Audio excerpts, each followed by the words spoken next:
സഹോദരീ സഹോദരന്മാരെ,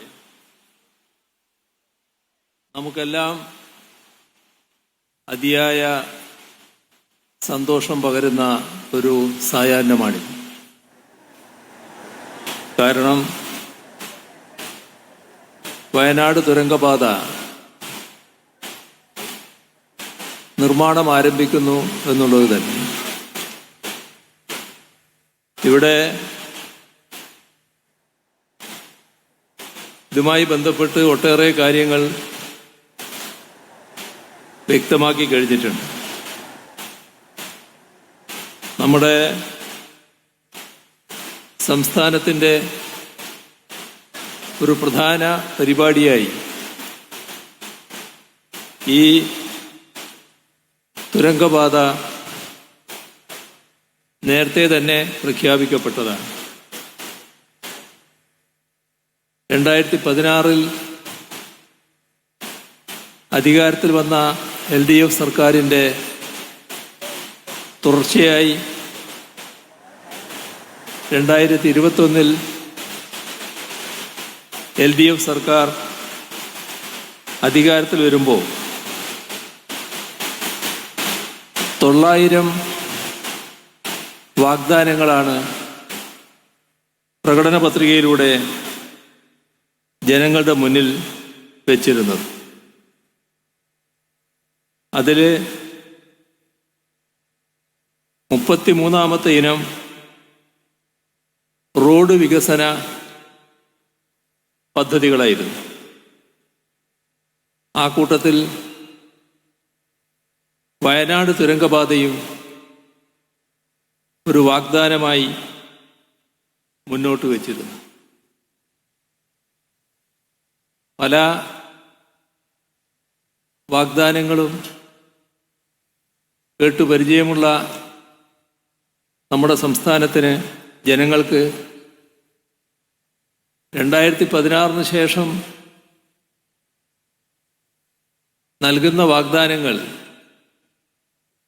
നടപ്പാക്കപ്പെടും എന്ന ശുഭപ്രതീക്ഷയാണ് ഉണ്ടായിരുന്നത്. അതുകൊണ്ട് തന്നെ ആ സുദിനം, ആ വാഗ്ദാനം നടപ്പാക്കപ്പെടുന്നതിന് തുടക്കം കുറിക്കുന്ന സുദിനമാണ് ഇന്ന്. ഇവിടെ ആദ്യമായും എല്ലാവരുടെയും അനുമതിയോടെ ആനക്കാമ്പൊയിൽ കള്ളാടി മേപ്പാടി ഇരട്ട തുരങ്കപാതയുടെ ഔപചാരികമായ നിർമ്മാണ ഉദ്ഘാടനം നിറഞ്ഞ സന്തോഷത്തോടെ നിർവഹിച്ചതായി പ്രഖ്യാപിക്കട്ടെ. ഈ തുരങ്കപാത പൂർത്തിയാകുമ്പോൾ കേരളത്തിലെ ഏറ്റവും നീളം കൂടിയ തുരങ്കപാതയാകും ഇത്. ഇന്ത്യയിലെ തന്നെ ഏറ്റവും ദൈർഘ്യമുള്ള 3ാമത്തെ തുരങ്കപാതയാകും ഇത്. ഇത് യാഥാർത്ഥ്യമാകുമ്പോൾ ഇവിടെ പ്രസ്താവിച്ചതുപോലെ താമരശ്ശേരി ചുരം വഴിയുള്ള ഗതാഗത പ്രശ്നങ്ങൾക്ക് ശാശ്വത പരിഹാരമാകും.